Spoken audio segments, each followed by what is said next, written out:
Üç padişahlık, zaman halqıgan musavvir. Mazkur tor romani Üllər studiyasi tarafidan tarjima qilindi va ovozli qilib ishlandi. Asar mazmuni to'qilma bo'lib, hech qanday xurofotlikni qo'llamaydi. Ko'chirib tarqatganlarning qonuniy javobgarligi surishti qilinadi. Amgikimizga hurmat qiling. 7-bob. Lübug'u tang kilalaydigan song'un. Futukning mazmuni odatdagicha bo'lib, faqat oddiy bo'lgan al bo'lish xati edi.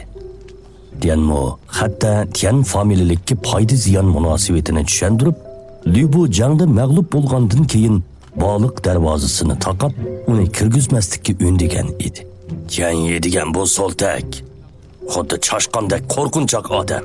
Bugun Lübu qattiq mag'lub bo'ldi. Agar siz uni yana bir mag'lub qilsangiz, ehtimol u yuvoshlik bilan xat bo'yicha qilishi mumkin. Sav bombuk putukni avaylab yig'ishtirgandan keyin kulib turib mundoq dedi. Lekin bunda qo'rqinchoqnimi? Sizning tadbiringiz ichida ekanligini o'ylab boqmabdiman. Haqiqatan umumiy vaziyatni to'liq ko'zitibsiz. Yanmo kulib qo'yib mundoq dedi. Begim, bak maqtavatdilar. Men sizlarga agishni tanlagankanman. Tabiiyla tayyorlik qilishim kerak. Amaliyotda Savsovning degani rost bo'lib, Tianyi bir pastkash odam edi. Tarixda u avval Lübu ustunlikni egillagan chaqda yolg'on taslim bo'lish xati yezib, Savsovni Puyanga tuyuqsiz hujum qilishga kuch kiritib, natijada Lübu Savsovning jinini olg'ili tas qolgan edi. Ayni chaqda Lübu Savsovga yetishib olgan bo'lib, Savsovning dubulg'isini bir nayza bilan uchirayotgan bo'lsa-mu, lekin kech qorong'usi hamda urush qalaymiqonchiligi sababidan Savsovni toniy olmay, uningdan "Sav o'g'ri qani" deb so'ragan edi. Savsov vaziyatga qarab ish ko'rib, oldi tarafda seriq otga mingini shu deb Lübuni oldi batgandan keyin Dianwei bilan Lojinning jinini tikib qo'g'dishi ostida Savsov o'limdan qutulib qolgan edi. Savsovni moshunda qasligan bu odam Lübu jangda mag'lub bo'lgandan keyin uni yana setibatdi. Shunga xuddi Savsov aytgandek, Lübu yengili qattiq mag'lub bo'lgan bo'lib, agar yana mag'lub bo'lsa, Tianyi qilchi ishkilanmasdan Lübuni setibitdi. Zoji, bundoq deganingiz bu brakiyning xo'jayin tanlashi hisoblanamdi. Qushlarning daraxt tanlab yashig'ini. Ikkaylan o'zaro maqtishib bo'lgandan keyin qoqoqlab kulib ketishdi. Bir chetda turgan Dianwei gangirg'an holda jim turdi. Birdamdan keyin Savsov mundoq dedi. Bu bir yaxshi tadbirga. Vositani qaltis deyishga bo'ladi. Faqat birli nuqta bor. U bir tortib qo'ygandan keyin so'zini davomlashtirib mundoq dedi. Ortiq lashkarni Lübuning orqa sepiga ushtum tutib hujum qildirganda, cho'qim oldin qisabdagi sarkardalarning elishishi, Shilian qo'shinining diqqatini o'zil kesil tortgandilar. Ondan qo'lga keltirgili bo'ladi. Biroq sizdan yoshirmayman. Qo'shinimizda bir mu odam Lübuning qo'lida 30 martam erishishga bardoshlik berolmaydi. Savsovning chiroyidan g'amkinlik chiqib turadi. Bu nuqtani Dianmo obdan beradigan bo'lib, Lübuning 3 podshohlikdagi birinchi kuchlik sarkarda degan nomi hargizmi bekorga chiqmagan edi. U urushga qatnashgandan buyon doim degudek qo'rshovda qolgan bo'lib, Xulaoguan jangida Liu Bei, Guan Yu, Zhang Fei Lübu bilan elishdi. Xinyang jangida Shahudun bir necha oydala mag'lub bo'ldi. 5 sarkarda ichidagi Lojin bilan Yujin birlashib 20 martamga bardoshlik berolmagan edi. Shundoq deyishga bo'ladiki, Lübu o'lgandan keyin har qaysi baglar har qitim bir odamni chomboshchilik mahorati yuqori deb maqtaganda, bu odamning jasorati ayni yildagi Lübuga yetmaydi deydi. Shunga butkul 3 podshohlikda bundoq nomni chiqara olgan odam Lübudun boshqa birsimi yo'q deyishga bo'ladi. Dal mushundaq bo'lg'ashqa Sav tanqisliqda qoldi. Dianmoning tadbiridan ozroqmi qusur topqili bo'lmaydigan bo'lsa-mu, lekin hech kim Lübu bilan udul jang qilib qo'shinni tutib qololmaydi. Shunga bu nuqtani faqat kuchli odamlar hal qila oladi. Begim, buningdan g'am qilmasizlar.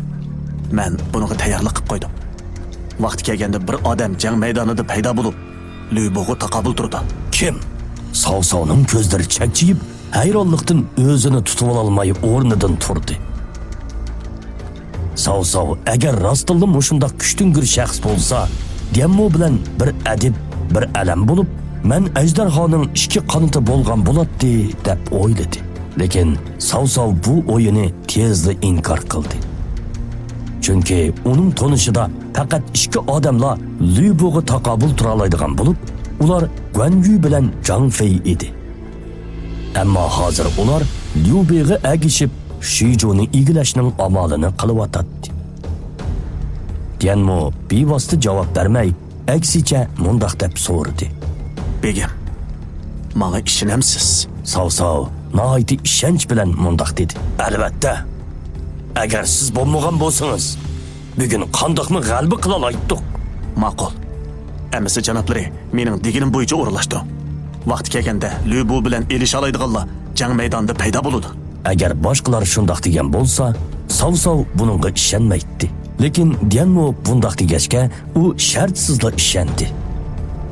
Chunki uning qarshida bir oydan keyin yuz beradigan ishlarni oldin faraz qila oladigan bu talant egisi nishonsiz o'q atmaydi. Sav beshini lingshitib turib mundaq dedi. Men sizning deganingiz bo'yicha o'rinlashtiraman. Hozir yanala men bilan billa cho'ng chedirg'i berib, tabriklash ziyofatidan o'rtaq bahramand bo'lib, ko'pchilikka sizni tanishtirib qo'yay. Begim, yanala Lübu mag'lub bo'lgandan keyin ondan billa ziyofat o'tkazaylik. Vaqti kelganda mas bo'g'ichi ichimiz. Haqiqatan jasoratlikansiz. Nima degan qoltis? Sav qoqoqlab kulib ketgan holda Dianmoning qo'lini tortib, yana bir qo'li bilan uning mo'risiga urib mundaq dedi. Meni saqlab. U gapini tugatgandan keyin xushal holda chiqib ketdi. Dianwei Savning yiroqlab ketayotgan siymasiga qarab, oxir eg'iz ichish fursatiga ega bo'ldi. Inem, begim qo'shindagi sarkarlardan birasimi Lübuning 30 martani tutishga bardoshlik bermaydi dedi. Zodi kim Lübu bilan yakma-yak tutisha oladigandir? Men uni tonimdim. Nima?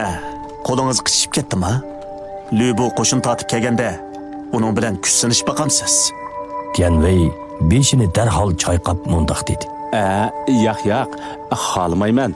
Men faqat seni yaxshi qo'g'disammi bo'ldi. Ikkimizning biri nam chiqadiq. Bu ota-onamizga javob qaytarganlik bo'ldi. Shu, uning zodi kim ekanligiga qiziqib qoldim. Siz Dianmoning so'zi nihoyatda yenik, ammo Dianweiga tayshandak eg'ir anglandi. Hey, chaqchaqima. Men hozir kichiklashgan. Hatto 105 emas. Nadim urush qatnashish salohiytim bo'lsin. Ag'a, Dianmoning chiroyidagi chaqchaq yo'qib, ko'zlaridan qat'iylik chiqib, astoydillik bilan mundaq dedi. men sizning tangdoshsiz jasoratingizning borlig'ini bilaman. Lekin Lübu intoyin botur. Uni tangdoshsiz botur sarkarda deyishga bo'ladi. Siz cho'qim ehtiyot qiling.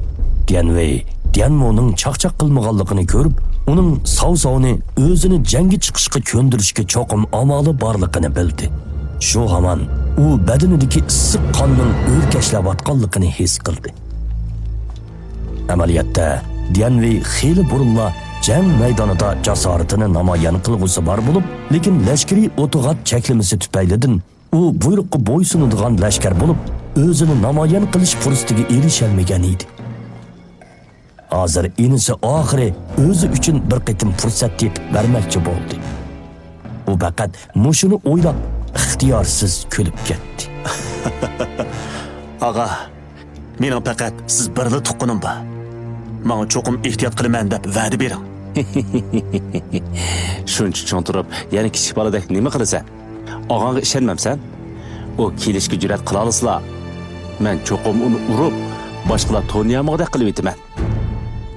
Dianmo'nun ta'sirlanganligini ko'rgan Dian Wei uning qarorini o'zgartishidan ansirab, oldirab denab chaqchaq qilishga boshladi.